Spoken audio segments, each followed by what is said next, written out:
Welcome to Thrive Radio. I'm your host, Amy Montgomery, entrepreneur and digital marketing agency owner. Today, my guest is Ann Humes. She is the Chief Solutioneer at Inflection Point Business and has an incredible wealth of experience from working with Fortune 50 companies like Microsoft and IBM to helping startups navigate their toughest challenges. She's here to share insights from her signature program, The Pivotal Path to Inflection Point Solutions. Welcome to the podcast, Ann. Thank you very much. I'm glad to be here. Yeah. So can you start a little bit with your journey and how you got to where you are today? Yeah. Well, like you said, I started at IBM and Microsoft and worked in their sales operations functions. So kind of across multiple different areas of the business, sales enablement, incentive compensation.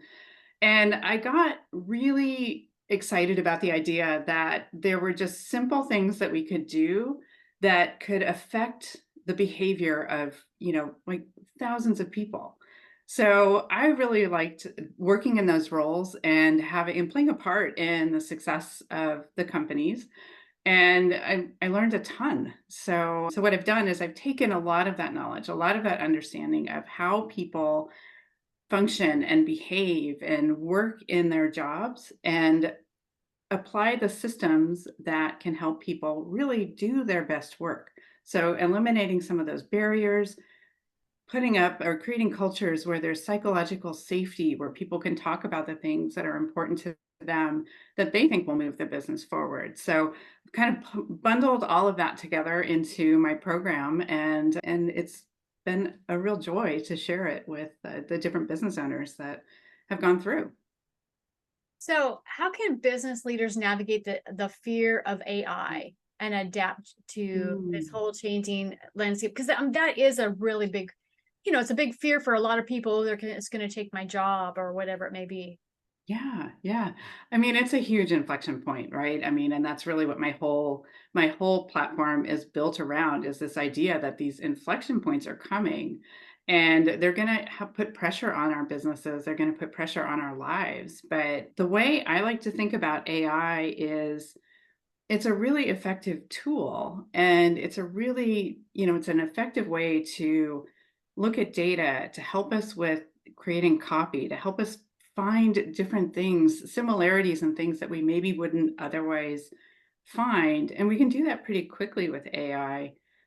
But I think what it doesn't do is I don't think it replaces the human to human connection. And I know like sci-fi kind of talked about this idea that AI is going to, replace human beings, but I don't know. There's just a part of me that just doesn't really buy into that. I think it's a fantasy because I do think, and in the work that I do especially when I'm coaching executives and business owners, it is that human reflection or that human interaction that helps evoke that awareness. I can be the reflecting pool so they can start to see things. And I just don't know that AI is going to get us quite there. I think it can ask us some good questions. I think it can prompt some good conversation, but I just don't know that it'll replace that. So, and I do actually have a story about this. One of my clients came to me in a panic. She was a content development company, and she said, "You know what? AI is it's just gonna kill us, right? I just don't see how we can survive with AI because it's going to do so much of what we do, in a flash." And we worked together and looked at what it was, looked at other areas of value that she actually brings to her clients. And we pivoted her organization, we pivoted her business to become more of a fractional chief learning officer versus content development organization. And within a few weeks, she was able to land a really significant contract. And so it was really exciting to see that. So I think AI is going to push us out of our comfort zone, but I don't know that that necessarily is all doom and gloom. Yeah, I agree. Especially, the human side. And I think it's going to drive more people to want to connect with each other even more, just like social media has done. Yeah, We're so connected, but unconnected. right. I think it's just going to drive us all, to finally be fed up and actually start to connect with each other. And then, you know, my big passion, even in the online space, is that all marketing is building relationships. And it's the science, it's the psychology of relationship building online. And AI can't do that because it takes empathy, it takes caring, it takes interacting with people. Unlike everything that you do drives people into a relationship.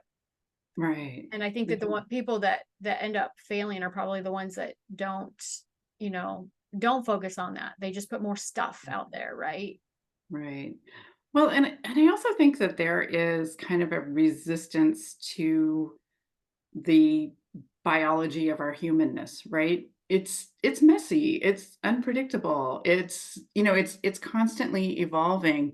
So I think that that's maybe where some of that fantasy about AI taking over and kind of, stripping us of that human nature.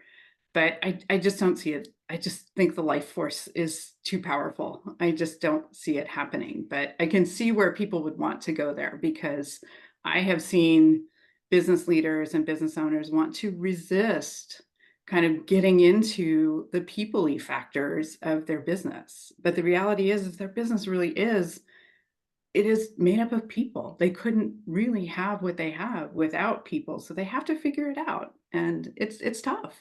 Yeah. Yeah. So in today's volatile market, businesses kind of oscillate between the growth and contraction, and then you've got all the internal conflicts and the stress that goes along with that. How do you advise leaders to foster unity and collaboration with their teams during this time? How do you kind of mentor them? Yeah, yeah. I mean, I think that there's a lot of ways to look at that, but I think what I come back to is, it leaders need to learn to become vulnerable. And being vulnerable means that they're matching their inside to their outside, so what's going on inside of them is what they are talking about. And there's so much conditioning with people to, put on a a strong face or put up a front. And I just think in times of change that actually works against the leader, because really what people are looking for is they're looking for the truth. And they will accept the truth. Even if it's bad news, they will accept it. But if you try to hide the ball, if you try to keep it from them and they figure it out anyway, then you end up with resentment, and you end up with, sabotage or quiet quitting, or, any number of things, because people will kind of give up on you. So I think the best strategy if it starts to feel like vulnerability, that's probably what you want to lean towards, because that's going to lean you towards more transparency. That doesn't necessarily mean you have to tell them everything. There are times when things need to be held in confidence, but I think to the extent that you can be vulnerable about what this means to you and how you're tackling things, and in that process, you might actually listen and hear some things from the organization that you hadn't considered as a leader, right? So opening that conversation up, there really might be some solutions that you hadn't considered that could really change the whole trajectory. So what advice do you have for business owners that are facing layoffs and having that difficult discussion with employees? Yeah, I would say it's much the same, right? It is that transparency, it is that vulnerability. But I think kind of even backing up, before we even get into a place of layoff, is I think companies need to start to change the conversation with employees and change the expectations up front with employees. I've been a consultant for years, and the agreement always is, we're going to hire you for a certain job for a certain set of time. And at the end of that, we'll see if there's a reason to continue that. And often there is. And I think if people saw themselves a little bit more as, sort of they had this agency about themselves, where it's like, I'm going to come in, I'm going to do a job for a while, and it may or may not continue, and I'm going to just be always thinking about what might be next for me. I think will help with some of that stress, at least within the team, right? Because I think where I see things falling apart a little bit in businesses is the people who are left behind are traumatized. They're any number of things you see. They've got anxiety, they'll check out, they'll start to kind of fight against one another in these situations where they don't feel like they have agency. So what do we need to do to give people the agency that they need to navigate these transitions, sometimes these unexpected events? So that's where I think the conversation needs to start. It's a different conversation that employers have with employees. But in the throes of it, I think, again, coming back to being, you know, vulnerable and sharing honestly what's going on, and letting people know that, and I think in particular encouraging people or letting them know that this is a decision that was based around their role and function within the organization, not because of anything they did as an employee there. I think that that's really important, because I think we need to let people go, but let them go with as much of that agency as possible, so they can move into the next chapter. So when it comes to growth stalling in a business, it's easy to panic and freak out. What strategies do you help employ to help businesses kind of stay in that growth zone without, really letting the anxiety and making hasty decisions overcome them? Yeah, no, I think it's a great question. And one of the things that, I think listening is so critical, and listening to the people who are the closest to the front line with the customer or the client is the place where you're going to find the answer. They know. They see it first, and the faster you can hear that and internalize that and make changes based on that, I think the faster you're going to move into, continuing to grow. But again, that is something that is just foundational to the program that I offer business owners, is like, let's really look at what's happening here. Let's look at the pressures that are coming into the business and figure out where the growth opportunities are, and put a plan in place to get you there. But yeah, mindset is huge. And that's where working with a coach is really, really, really helpful. I love that. What are some pieces of advice that you have that help business owners to remain relevant and strong? Because everything is just rapidly changing, Mhm. especially in the tech world. Yeah. I think, I read a statistic from a futurist, and I wish I could remember the name, but, in the next 20 years, we're going to face hundreds and hundreds of years worth of change, right? So it's just, things are just speeding up at such a rapid pace. And again, this just comes back to agility and being able to, anticipate and see around the corner, but also to respond rather than react. So as things start to change and shift, it's like, how can we be thoughtful, and how can we respond to the change and not just knee-jerk react, is huge. It's really hard. It takes a lot of self-awareness to know where our edges are, to know the things that might trigger us, right? We all have these narratives inside of our minds that, when something gets difficult, it's like this voice from second grade gets really loud, but it dominates our thoughts.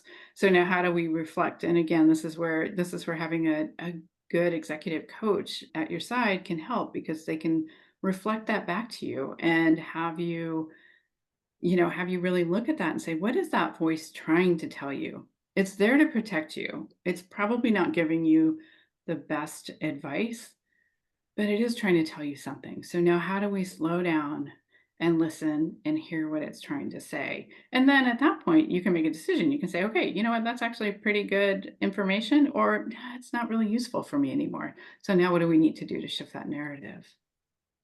That. So let's talk about the pivotal path to Inflection Point Solutions that promises to help business unlock exponential growth. Can you walk us through the 4 stages of the program and how you sort of equip leaders to handle critical business inflections? Yeah, absolutely. Really the first stage is, pulling back and looking at what is impacting the business. So where are these inflection points coming from? Are they external, like AI? We talked about that. Sometimes it's government regulation. What's coming in that's putting pressure on the business? Sometimes it's internal. It's inside the business. Maybe you've had a period of growth and you've brought in 50, 100, 200 new employees, right? Now you've got a whole new system that you need to think about in terms of how you optimize their performance within the company and how you make a culture that creates that optimal experience for them, right? Because I am firmly of the belief that people who are happy and appreciated and motivated and held accountable really do their best work, right? So that's the first part. So we just look at what's going on, and then you start to see these ideas, these opportunities kind of start to spark, and they're like, "Oh, well, what about this? And what about this?" But we're not quite ready to really implement anything yet. The second part is that mindset shift. So now we look at how does this organization typically typically react to change. Like what happens? What happens when a change comes? Does everybody scurry around like a bunch of mice, or do they gather and do they really solve it? Or maybe a combination of two. And then we also look at the leaders, or the leadership team, and how they react to change. Sometimes you'll have a leader that wants to sit back, and it's like, I'll know it when I see it, and they just want to kind of wait and see what happens. And then there'll be another leader who's like, well, let's just build it all out and let's see what happens, and let's just iterate and figure things out. So we look at that profile, and that helps inform the next step, which is really now getting down to the tactics of the plan. What is the plan? What are the areas of the business that are not as predictable as we'd like them to be? How do we put structures in place to make those more predictable? And what are the areas of the business that we know are going to remain unpredictable, that we want to reserve our energy for, right? We just know there are going to be some things about a business, if it's a like a hotel. This idea came from the Four Seasons. It's systemize everything that you can make systematic, so you can humanize everything that you can't. So what needs that human element?